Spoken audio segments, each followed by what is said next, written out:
नमस्कार, स्वागत है आपका न्यूज 24 में और मैं हूं आपके साथ दिव्या अग्रवाल। 2 बजे के बुलेटिन की शुरुआत महाराष्ट्र से कर लेते हैं।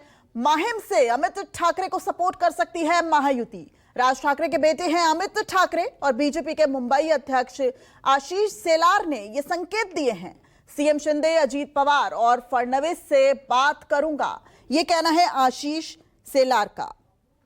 तो महाराष्ट्र बीजेपी के अध्यक्ष आशीष शेलार जो है वो ये कह रहे हैं कि राज ठाकरे के बेटे जिनकी अभी एंट्री हुई है चुनाव में, इस बार चुनावी मैदान में एक और ठाकरे परिवार की एंट्री हुई है। राज ठाकरे के बेटे माहिम से चुनाव लड़ेंगे और उस पर महाराष्ट्र बीजेपी के अध्यक्ष आशीष शेलार ये कह रहे हैं कि राज ठाकरे के बेटे के खिलाफ किसी प्रत्याशी को नहीं उतारा जाएगा और इसी मुद्दे पर महाराष्ट्र के सीएम एकनाथ शिंदे, अजीत पवार और फडणवीस से भी बात की जाएगी।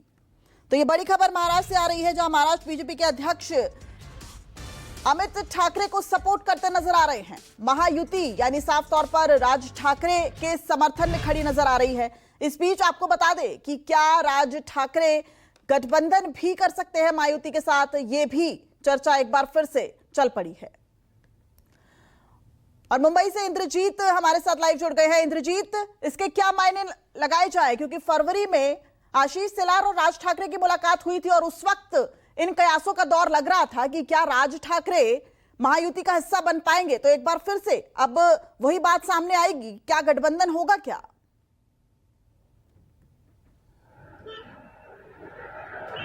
दिव्या, गठबंधन की गुंजाइश तो नहीं है, क्योंकि राज ठाकरे ने करीब 45 से 50 सीटों पर अपने उम्मीदवार उतार दिए हैं और माहिम से अपने बेटे अमित ठाकरे को चुनावी मैदान में उतारा है।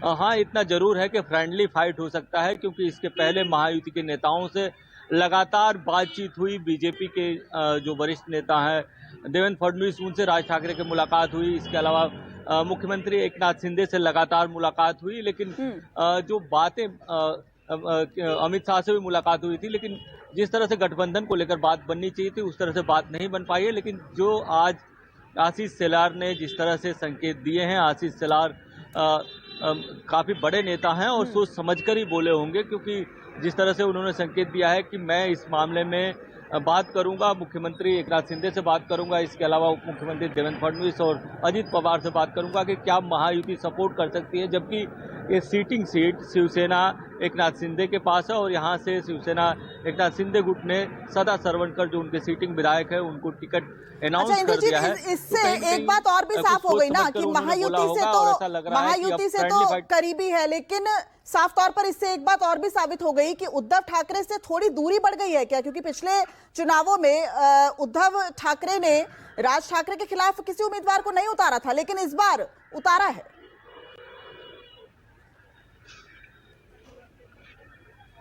जी बिल्कुल, दूरी बन गई है ठाकरे परिवार में। और जिस तरह से देखा आपने कि पिछली बार जब वर्ली से पहली बार 2019 में आदित्य ठाकरे चुनाव लड़े थे, तब एमएनएस ने वहां से अपना उम्मीदवार नहीं दिया था और तब ठाकरे परिवार का कोई पहला सदस्य चुनावी राजनीति में आया था करीब 60 साल के बाद। अब दूसरा सदस्य ठाकरे परिवार का राजनीति में आ रहा है, तो कहीं न कहीं महायुति इसको निश्चित तौर पर भुनाना चाहेगी और उम्मीद की जा रही है कि जिस तरह से संकेत दिए हैं मुंबई अध्यक्ष बीजेपी के आशीष शेलार ने, कहीं न कहीं हो सकता है कि जो एकनाथ शिंदे गुट है अपना जो कैंडिडेट है उसको वापस ले ले और बदले में हो सकता है उस कैंडिडेट को कहीं और कंपनसेट करने का भरोसा। ठीक है, बने रहिए इंद्रजीत, लौटते हैं आपके पास।